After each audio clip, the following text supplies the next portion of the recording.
That morning, at the Westfield Classic Car Auction, no one looked at Lucas Hartley for more than 2 seconds.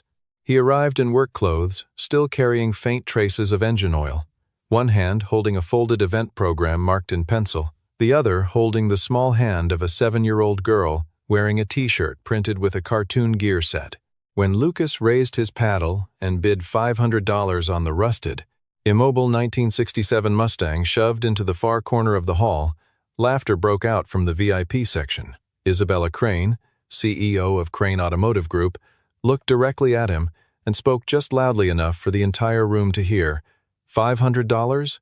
What are you going to do with a pile of scrap grow flowers in it? 30 days later, the entire city fell silent. Don't look away, because what Lucas did with that car will make you question everything you thought you knew about a man in oil-stained clothes. The Westfield Classic Car Auction was the kind of event that wore its wealth like a second skin. Held every year at the Westfield Convention Hall on the eastern edge of Ashford, it drew collectors, dealers, and automotive investors from 3 states. The hall smelled of leather polish and money. Men in tailored suits sipped champagne near velvet ropes. Women in heels checked their phones between lots.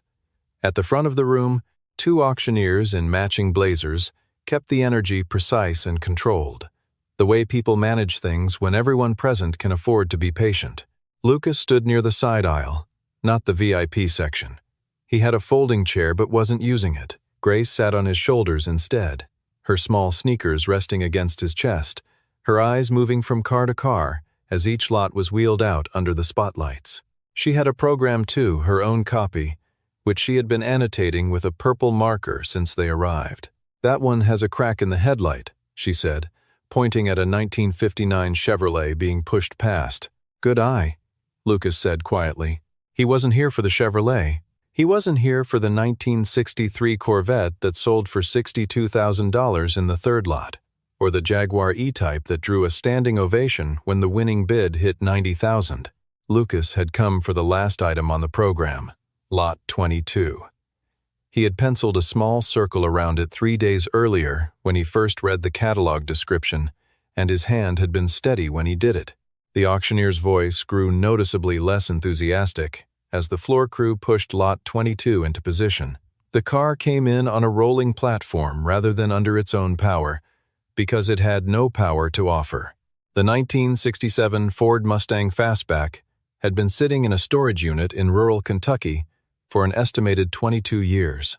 Its paint had peeled away in wide strips, exposing patches of gray primer and bare metal beneath.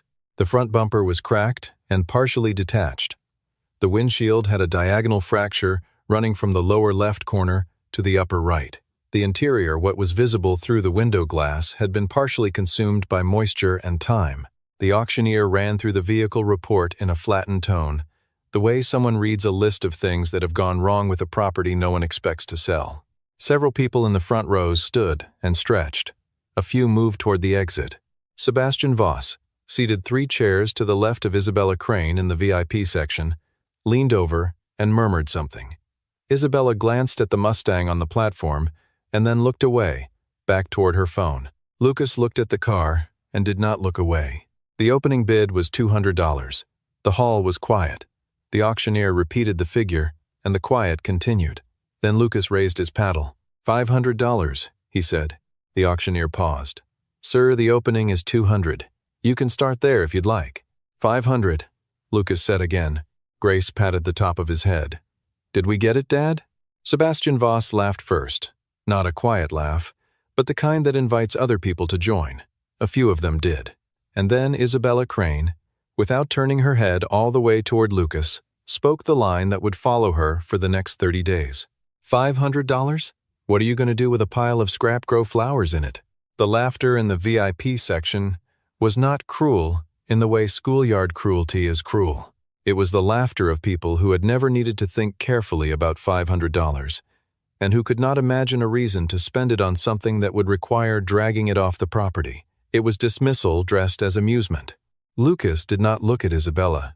He looked at Grace, who had not fully understood the laughter, but had understood her father's face, which remained calm and almost still. So she stayed calm too. She trusted his face more than she trusted the room. The gavel came down.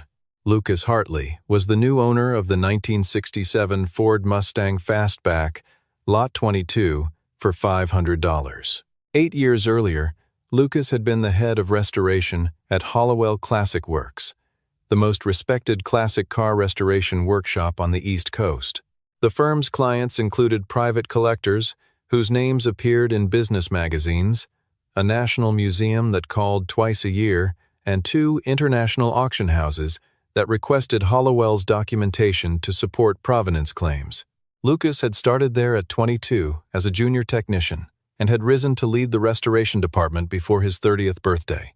His colleagues called him the doctor not because he was formal, but because he could listen to an engine run for 45 seconds and tell you what was wrong with it before he opened the hood. He left on a Tuesday in March, 4 years before the Westfield auction. His wife Claire had been killed in a car accident on the interstate outside Providence on a Saturday night when Grace was 3 years old.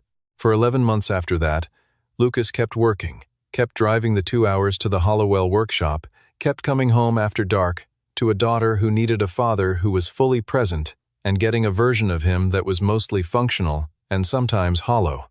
It was Grace who made the decision, in the way that children make decisions without knowing they are making them, by needing more of him than the road could spare. He found a position at a smaller garage on the west side of Ashford. The work was honest and uncomplicated. He fixed what needed fixing, charged fairly, and came home in time to make dinner and check homework. His reputation in the city's small classic car community was quiet but solid. People who knew the industry knew his name. People who didn't know the industry looked at his garage and saw a man in work clothes. That was usually the end of the assessment. The night after the auction, after Grace was asleep, Lucas pulled a wooden box from under her bed, one she knew was there, and had been told not to open without him. Inside the box was a black and white photograph, printed on paper that had softened at the edges with age. It showed a man in his late 20s standing beside a car in front of a garage, somewhere flat and dry, Oklahoma, from the look of the sky. The car in the photograph was a Ford Mustang Fastback.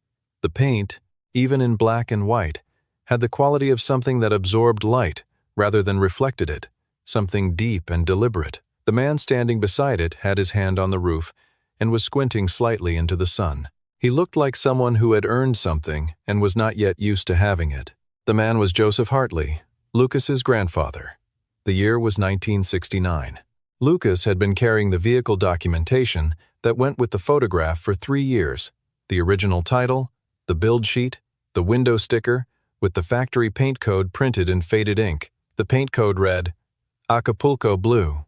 The vehicle identification number on those documents matched the number on the frame of Lot 22 at the Westfield auction. He had confirmed the match from the auction catalog before he drove to Westfield. He had known what he was going there to buy before he walked through the door. This was not a random Mustang. This was his grandfather's car. Joseph had sold it in 1988, during a year when the family needed the money more than they needed the car. He had spoken of it rarely, and only in the specific way that people speak about the things they have given up, that they wish they hadn't briefly, with a shift in the eyes, before changing the subject. He had never said he regretted it. He had never had to. Grace stirred in the doorway. She had come for a glass of water, and found her father sitting at the kitchen table with an old photograph and several sheets of yellowed paper. "Is that the car?" she asked. "That's the car." "Is it Grandpa's car?" It was. A long time ago. Lucas set the photograph down. "I'm going to make it right again." She considered this with the full seriousness of a 7-year-old who had been taught that mechanical problems had mechanical solutions. "Can you fix it, though?" It looked pretty broken. "Everything's fixable," he said. "You just have to know where to start." The next morning, a flatbed tow truck pulled the Mustang into Lucas's garage on Clement Street. A few neighbors paused on the sidewalk to watch the unloading. The car looked worse in daylight, the peeling paint more extensive, the chrome trim oxidized to a flat gray, the roof panel warped at the rear seam. Aaron Mills pulled up in his truck 20 minutes later. Aaron was 38, built wide through the shoulders, and had worked alongside Lucas at Hollowell for 2 years before Lucas left. He ran his own upholstery and trim shop across town now. He walked around the Mustang twice without speaking, crouched to look under the frame, and then stood up. "You're serious," he said. 30 days, Lucas said. Aaron looked at him. 30 days. From this, 30 days. Aaron looked at the car again. Then he took off his jacket and hung it on the garage wall. "I'm here on weekends, and I won't take money for it." Lucas spent the entire first day doing nothing but looking. He moved around the car slowly, pressing his fingers against panels, lifting sections of trim to check what was beneath, testing each door hinge for play. This was how he had always started, not with tools but with attention. The assessment had to come first. The work had to know where it was going before it began. What he found changed the picture considerably. The chassis was sound. Not merely acceptable, genuinely sound. No bending in the frame rails, no meaningful corrosion in the structural members. For a car that had been sitting undisturbed for more than 2 decades, it was the kind of discovery that a restorer recognized as rare, without needing to say it out loud. The body panels were a different story. Surface rust, deformation in the right quarter panel, and paint failure everywhere. But the skeleton beneath was honest. The engine was a Vate 390 cubic inch FE block, one of the more powerful options Ford had offered on the '67 Fastback. It had been neglected comprehensively. The carburetor was gummed past cleaning. The valve cover gaskets had failed. The timing chain had slackened. But when Lucas removed the valve covers and looked inside, the cylinder walls were not scored. The block had not cracked. It was a damaged engine, not a dead one. He found the note when he removed the instrument cluster. Tucked behind the dash panel, folded once, written in ballpoint pen that had bled slightly into the paper over the years. Oklahoma, 1969. J. Hartley. Lucas stood still for a long time with the folded paper in his hand. Then he put it in his wallet, next to his driver's license. He called his grandfather that evening. Joseph answered on the 3rd ring, voice careful the way it always was when he wasn't sure who was calling. "I found it," Lucas said. The silence on the other end lasted long enough that Lucas checked the connection. Then his grandfather said very quietly, "Where?" "Westfield, Kentucky, before that. I don't know the whole path, but it's here." Another silence. Then, "Is it bad?" "It's bad," Lucas said, "but it's all there." Grace had fallen asleep on the couch in the living room by the time he finished the call. He carried her to bed, set her down carefully, and stood in the doorway for a moment, looking at her, the small, steady rise and fall of her breathing, the purple marker still held loosely in one hand. He went back to the kitchen and wrote out the schedule on a legal pad. 5 days of full disassembly, 3 days of cleaning, cataloging, and assessment, 10 days of parts sourcing and mechanical rebuild, 7 days of body work, 4 days of paint, 2 days of interior and trim, 2 days of final assembly, systems check, and road test. 30 days. The math was possible. It would not be comfortable, but it was possible. The parts would be the difficult part. Original specification components for a 1967 Mustang were available, but sourcing the correct pieces took time that the schedule did not generously allow. Lucas called 3 suppliers that first night and left messages with 2 others. He had accounts from his Hollowell years that were still active, and a reputation that the suppliers recognized when he used his name. By the end of the second day, he had commitments for the engine components, pistons, camshaft, valve train, crankshaft bearings, and a delivery window he could work within.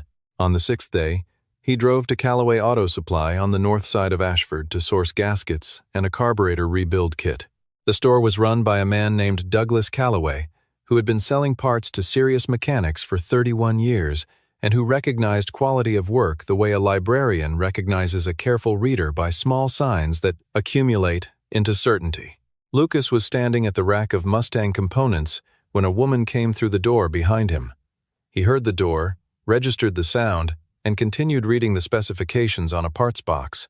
Isabella Crane stood at the counter and spoke with Douglas about a display component for the launch event of Crane Automotive's new heritage-inspired sedan, a piece she wanted sourced to a period-accurate specification for a promotional photograph. She was precise about what she needed and spoke without hesitation, the cadence of someone used to being the clearest person in any room. Douglas answered her questions and then looked past her at Lucas. "You know," he said, in the easy way of someone who has held a conversation in his store for 3 decades, and sees no reason to stop, the gentleman looking at the Mustang rack there restored vehicles for the Smithsonian and Christie's London, among other places. Isabella turned. She looked at Lucas for the first time, the way one professional looks at another, as a fact to be assessed rather than a detail to be dismissed. Lucas was reading the back of a carburetor kit and had not fully turned around. He nodded at Douglas. That was all. Isabella bought what she needed and left. On the sidewalk, she paused for a moment outside the glass door before walking to her car. She had not recognized him immediately at the counter, but she had recognized the name when Douglas said it. Hartley. She had heard that name in the context of restoration work once before, at a conference 2 years ago, in a conversation about the provenance requirements for a car that had sold at auction for more than $1.2 million. The work had been attributed to a restorer named Hartley from Hollowell Classic Works. She sat in her car for a moment, then drove back to the office. That afternoon, she asked her assistant to pull whatever professional record existed for a Lucas Hartley, formerly of Hollowell Classic Works, currently in Ashford. What came back was a career summary that did not match the man she had seen at the Westfield auction, the Smithsonian project, the Christie's documentation, a private collection in Monaco, a completed restoration that had been assessed by an independent evaluator and described, in a formal report she pulled up on her screen, as technically and historically the most faithful work of its kind completed in the last 15 years. Sebastian Voss stopped in her doorway in the late afternoon. He had heard, through someone at the convention hall, that the man from the auction was actually working on the Mustang, that it was in a garage somewhere in Ashford. He laughed when he mentioned it. Isabella did not laugh. "Who is he?" she asked. Sebastian repeated what he had said. "A mechanic. A guy who bought a $500 car. Before that," Isabella said. "Who was he before that?" Sebastian didn't know. He left without pressing the point, reading something in her expression that suggested the conversation was over. Isabella looked at the career summary on her screen for another moment. Then she closed it and went back to her work. The weeks that followed inside Lucas's garage on Clement Street were the kind of weeks that don't announce themselves as significant while they are happening. They were made of early mornings and late nights, and the particular silence of a man doing a thing he knows how to do very well without an audience. Grace came to the garage after school each afternoon and did her homework on a folding table near the rear wall, occasionally looking up to ask the name of a component or to offer an observation that she delivered with complete seriousness. "The door panel color is wrong," she said on a Wednesday evening during the second week, holding a paint chip she had found on the floor next to the passenger door. Lucas looked at the chip. "What color do you think it should be?" "Blue," she said. "Like in Grandpa's picture. Darker blue, like the ocean at nighttime." He looked at her. That's exactly right. The paint was the problem he had anticipated most. Acapulco blue, the factory color listed on Joseph Hartley's original build sheet, had been a Mustang option for model years 1967 and 68. Ford's original mixing formula existed in technical documentation, but the dyes had shifted since the 1960s, and no commercial paint supplier in Ashford could match the reference chip Lucas had pulled from the original catalog with sufficient accuracy. He called 3 specialty shops in 2 different cities. None of them could hit the formula precisely enough. He spent one evening pulling out a binder he had kept from his Hollowell years, a collection of technical documents, factory color specifications, and mixing ratios that he had assembled over nearly a decade of restoration work. The Acapulco blue formula was on page 47, cross-referenced against a DuPont product code that had been discontinued in 1991. With the formula, the archived colorimetry data, and a spectrophotometer that Aaron borrowed from a colleague in the automotive finishing trade, Lucas mixed the paint himself over 2 days of trial and adjustment. When he held the test panel next to the black and white photograph, reading the depth of the finish against the tonal quality of the image, the match was as close as a photograph could confirm. Aaron picked up the test panel, held it at arm's length, and did not speak for a long moment. "Lucas," he finally said. "Yeah, Isabella Crane is going to see this car at some point. You know that." Lucas didn't answer. He was already setting up the spray booth. The engine came together during the 2nd and 3rd weeks in the way that complex mechanical work comes together when the person doing it has done it many times, not without difficulty, but without uncertainty. Lucas replaced every component that needed replacing and reconditioned every component that could be reconditioned to original specification. The 390 FE block was cleaned, honed, and reassembled with care that would not have been visible to a casual observer, but that would be audible to anyone who listened to the engine run. On the 14th evening, he turned the key in the ignition for the first time. The engine caught after 2 attempts a rough, uneven idle that stabilized over the course of 40 seconds into something steadier. It was not yet correct. The carburetor needed adjustment. The timing was slightly off, but it was running. A 60-year-old engine that had not started in more than 2 decades was running in a garage on Clement Street in Ashford at 11:40 in the evening. Aaron put his hands on top of his head and looked at the ceiling. Grace, who had fallen asleep on the folding table with her cheek on her homework, lifted her head at the sound. "Did the car say something?" she asked, blinking. Lucas looked over at her. "It said it remembered us." She accepted this without skepticism, laid her head back down, and returned to sleep. The bodywork ran from day 15 through day 22. The right quarter panel was the most demanding section. The deformation required heating, reforming, and multiple rounds of finish work before the surface met the standard that Lucas applied to everything. Run your hand across it in low light with your eyes closed, and if you feel anything, do it again. The rust treatment was methodical. The primer application was done in 3 stages. No step was skipped because the schedule was tight, which it was. On day 26, the Acapulco Blue went on. Lucas sprayed the first coat in the afternoon and the second coat the following morning. The color came down over the bodywork, the way a fact settles after it has been confirmed, not as a surprise, but as a recognition. The deep blue with its slight metallic element in the formula caught light the way the original had caught it in 1967, the way it had caught it when Joseph Hartley stood beside it in Oklahoma and squinted into the sun. Aaron arrived on day 27 for the buffing and final surface work. He walked into the garage, stopped in the doorway, and stood there without speaking for nearly a full minute. "Say something," Lucas said. "I'm trying to find a word," Aaron said. "Give me a minute." The interior was the final stage. Lucas had sourced period-correct materials for the seat upholstery, a close match to the original black vinyl that Ford had used in the '67 Fastback, and had installed the replacement door panels, carpet, and dashboard components over the course of 3 days. The instrument cluster went back in last. Before he secured it, he looked at the back panel, the one that had been in this car since it left the factory in Dearborn, the one that had been in this car when Joseph Hartley drove it out of the dealership in Oklahoma City in the spring of 1967. The carving was still there, where he had left it. J. Hartley. He did not restore it. He did not polish over it, or fill it, or treat it as a flaw to be corrected. He cleaned the area around it with careful attention and put the instrument cluster back in place, with the carved initials exactly where they had always been.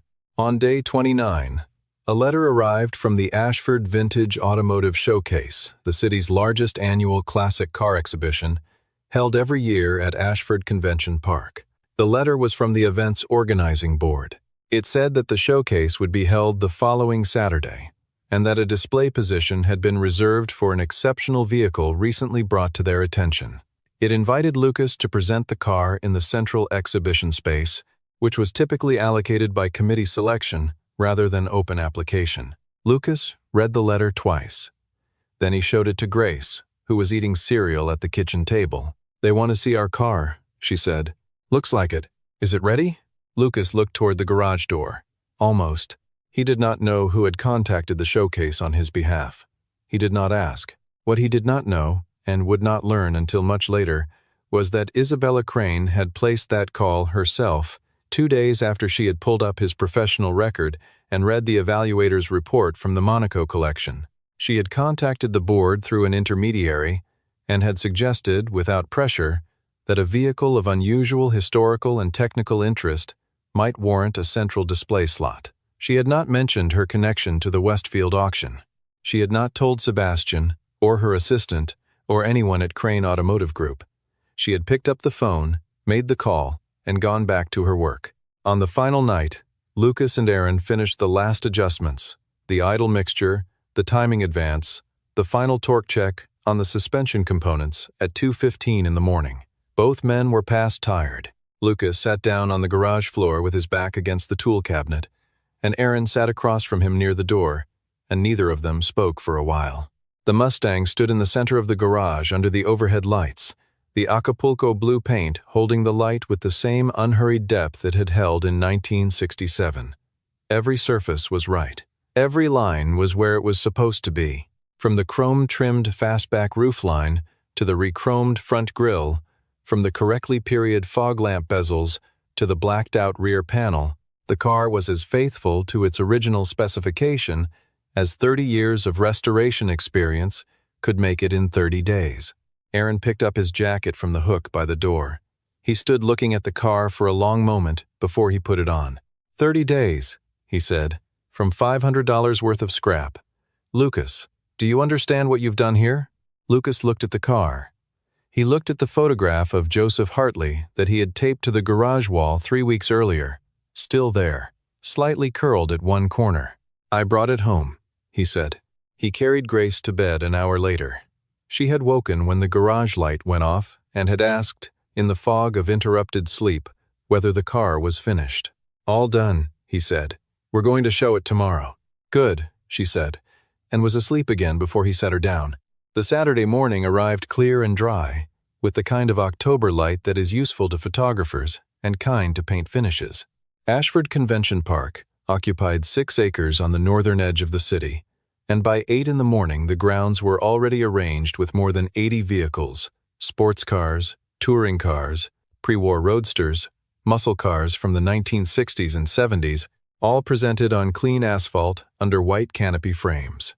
Lucas drove the Mustang from Clement Street to the park himself. This was the first time the car had moved under its own power on a public road since before Grace was born. The 390 Vate sounded the way it was built to sound, a low, unhurried authority that other drivers noticed when they passed, turning their heads at an intersection or slowing briefly on the on-ramp. Grace sat in the passenger seat in a denim jacket with her hair in a high ponytail, holding the 1969 photograph in her lap with both hands. It's the loudest car on the road, she said. It's a big engine, Lucas said. I like it, she said. The staff at the event entrance directed Lucas to the central exhibition space, a position at the exact geometric center of the grounds, where the walkways from all 4 entry points converged. He had not been told in advance that this was where he was going.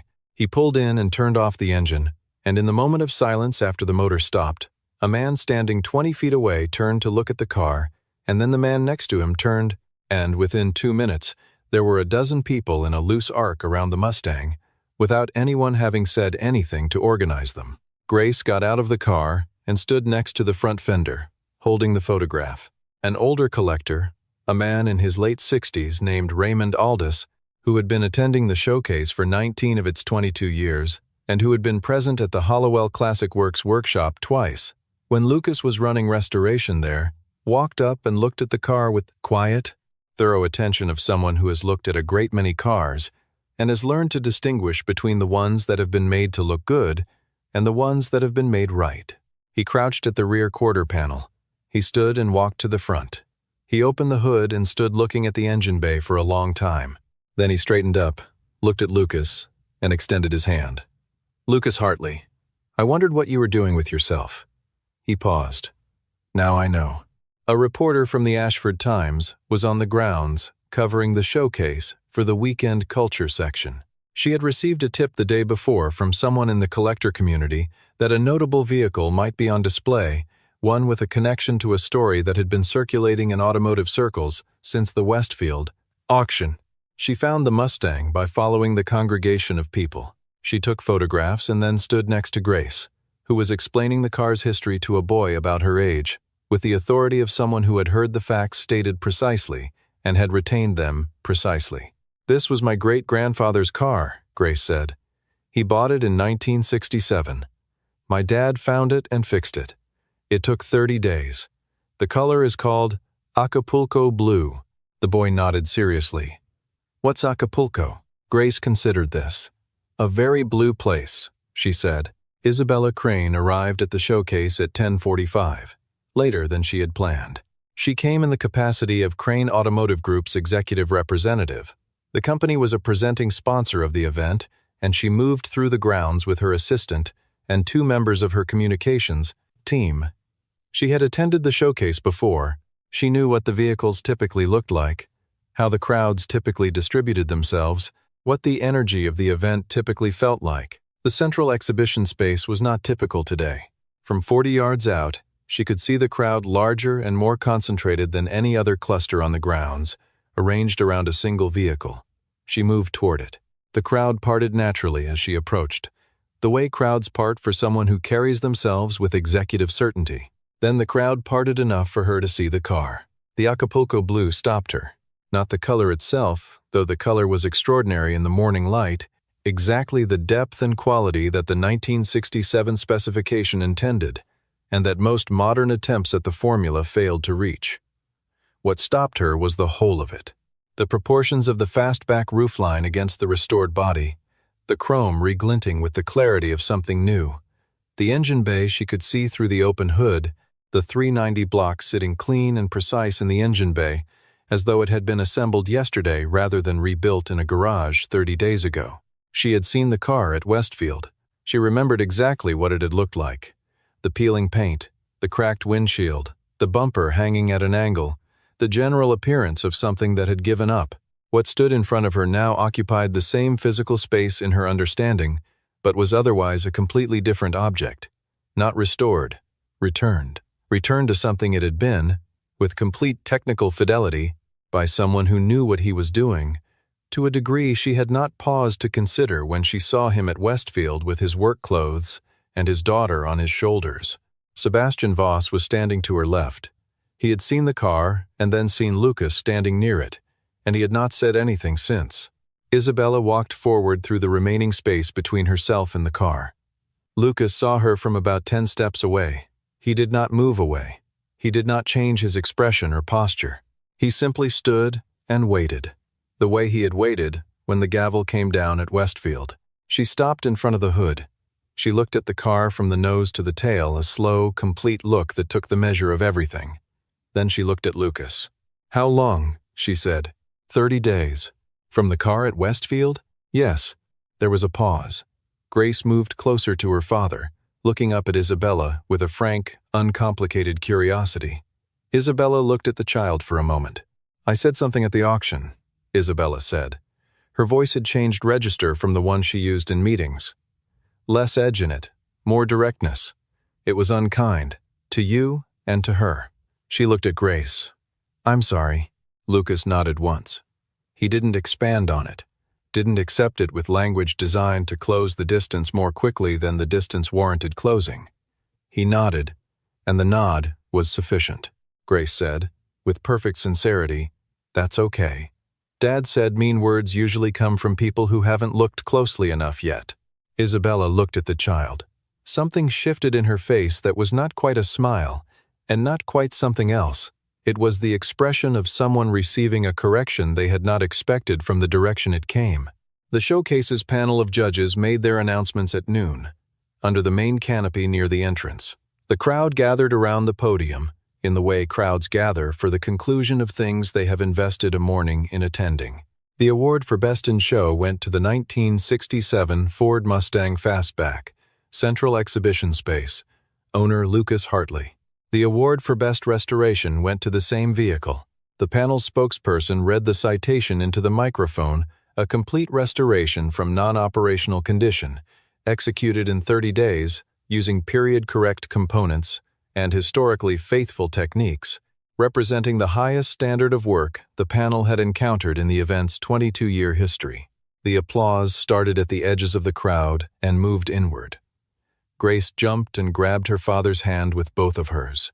Lucas stood with his arms at his sides, looking at the podium, and then looking at the photograph she was still holding his grandfather at 29, beside the same car, in a different decade, in the same unassuming posture of a man who had earned something and wasn't yet used to having it.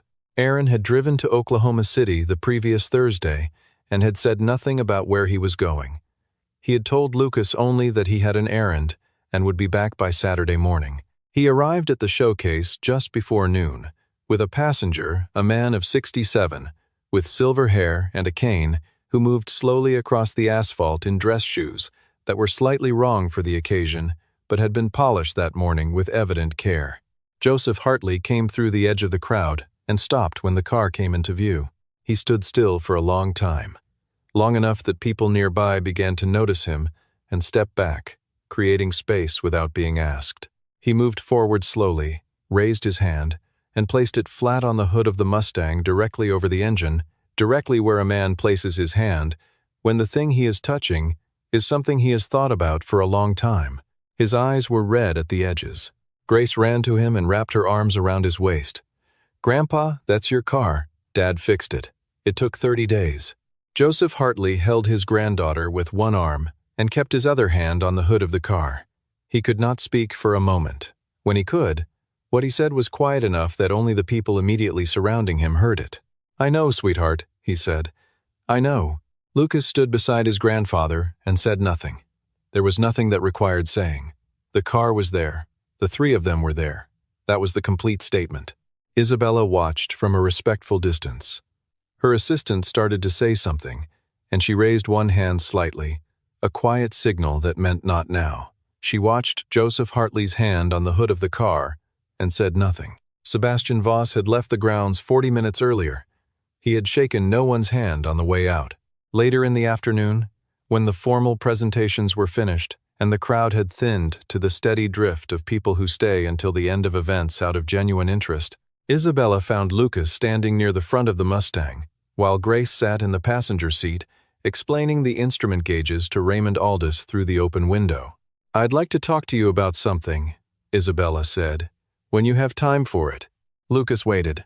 "Crane Automotive is moving into a heritage division," she said. "Classic car restoration and certification. We have the capital and the client base. We don't have the expertise." She paused, and the pause had the quality of someone being more careful than they usually are. "I think I found it today." Lucas looked at her steadily. "What would the work look like?" "That's what I'd want to discuss. On your terms." He was quiet for a moment.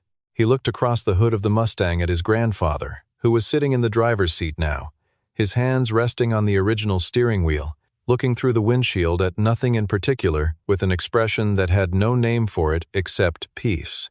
"My terms include being in Ashford," Lucas said, "and being home by dinner." "I understand that," Isabella said.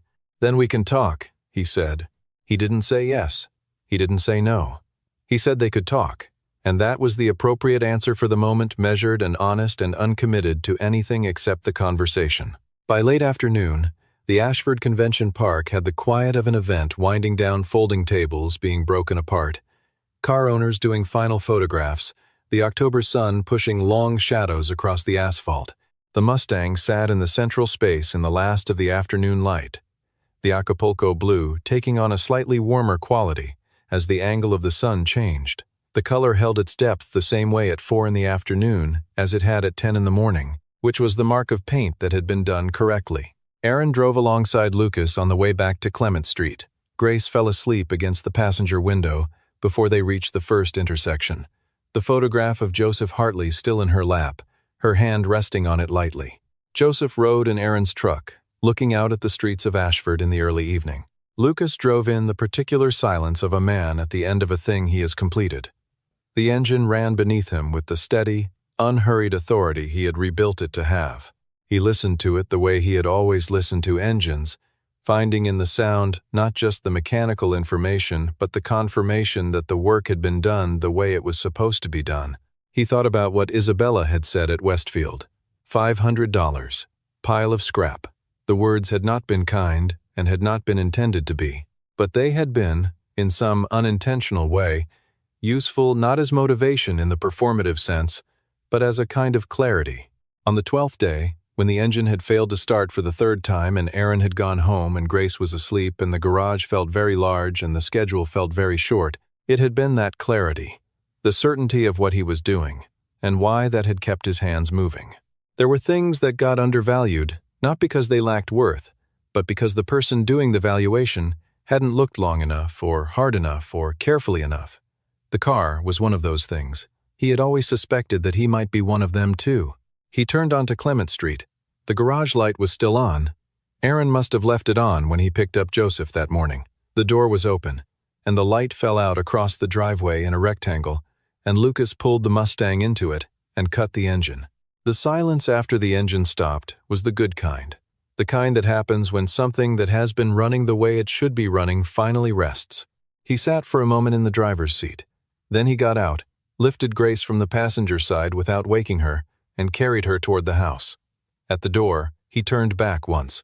Joseph was standing beside the car in the garage, his hand on the roof, not moving, not speaking, just standing the way you stand beside something you had given up and then received back with the specific stillness of someone who does not want to rush the moment because they understand that some moments do not arrive twice. The car was home. The man who had brought it home went inside. The garage light stayed on a little longer.